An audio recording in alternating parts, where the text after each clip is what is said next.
refused to let physical disabilities keep her from reaching amazing heights. Today's Melissa Stark introduces us to Aimee Mullins. Melissa, good morning. Good morning, Katie. Nice to see you. And Aimee has been proving people wrong since the day she was born, determined not to let the word disabled mean less abled. In fact, she's already managed to do more than many do in a lifetime. You can call her beautiful. That's easy. Talented and smart. Also obvious. Different. She won't argue that. Just don't call her an inspiration. Calling me inspirational or saying that what I do is inspirational robs me of having any talent. Some people thought 27-year-old Aimee Mullins would fight impossible obstacles her entire life as a double below-the-knee amputee.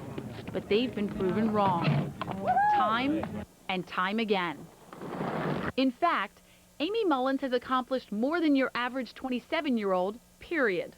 I didn't choose this, and I'm not dealing with it, I'm not coping with it, I'm living with it. It's my life. Aimee was born into a middle-class family in Allentown, Pennsylvania. Born without fibulae in both her legs, her parents had an agonizing decision to make for their first child, whether to confine her to a wheelchair for life or have both her legs amputated below the knee.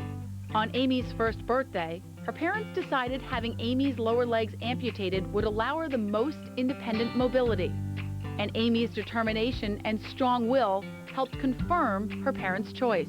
I remember thinking at a very early age, I just didn't take no for an answer.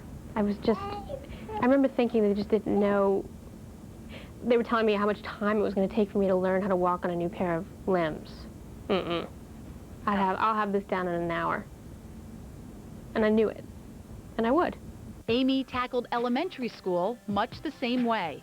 Playing after school, playing kickball, playing anything, and being good at it. I had to be as good as everyone else was to keep up.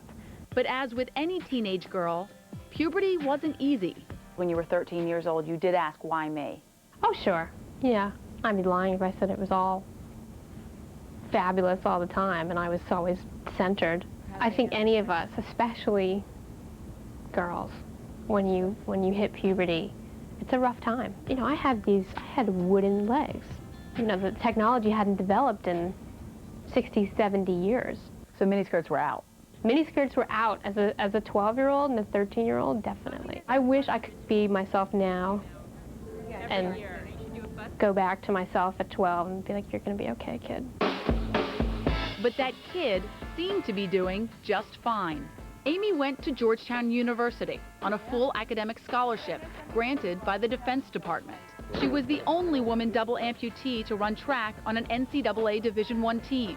She graduated with honors, then went on to the Olympics representing the U.S. in the 1996 Paralympics, setting 2 world records in the 100-meter and the long jump. But Aimee had more on her agenda, choosing yet another career as a model, which for anyone can offer constant rejection. Well, having people say to me, you're so beautiful, you don't look like you're disabled, it was very telling to me about 2 things. Number one, what people thought people with disabilities look like. And number 2, what people thought beautiful women should look like. She proved them wrong, breaking the mold of the narrow definition of beauty and landing one of the hottest jobs a fashion model could hope for, being invited onto Alexander McQueen's runway for his 1999 London show, where nobody even knew she had prosthetic legs. But it's not about triumphing over having prosthetic legs. When you just take it out of the equation completely, as it was done in that fashion show, I was the new model of the moment. Still well known and respected in the elite fashion world, Aimee has moved on from modeling, returning to her childhood dream, one from her early days spent in the hospital, acting. The first thing I can really remember is reading aloud, reciting, I knew it by heart, Cinderella to the ward, the staff, the other patients. She now works with legendary acting coach Harold Guskin. How did that happen? I bullied my way in there.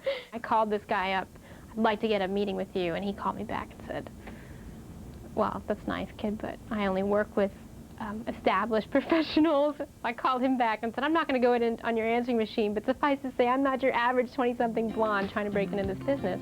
So I'm going to send you my press kit, and then if you still decide you don't want to meet me, I understand. I respect that, but don't say no until you know a little bit more about me. Already, she's had parts in both art and traditional films. I was suddenly taken from my home. With all her success, she certainly hasn't abandoned other people with disabilities. But when she does public speaking, she's careful not to focus only on that. Melissa, the best thing I'll ever do for people with disabilities is by not being thought of as one. There is bound to be a lot more success around the corner for such a determined young woman. But what she desires most seems to be the most simple. That I'm finally Aimee Mullins. And there doesn't have to be a qualifier before that. And my legs are not the most interesting thing about me. She's an amazing woman, very determined, very confident, but there is a humble, vulnerable side to her, like all of us. We were talking about whether or not she'd write a book on her life. She laughed and said she doesn't have enough material, that she's only on chapter 1. Well, give her a few years, and even though you can't call her inspirational, is she okay with gutsy? She'd probably be okay with that. She is pretty amazing. Melissa, thanks so much. Thanks.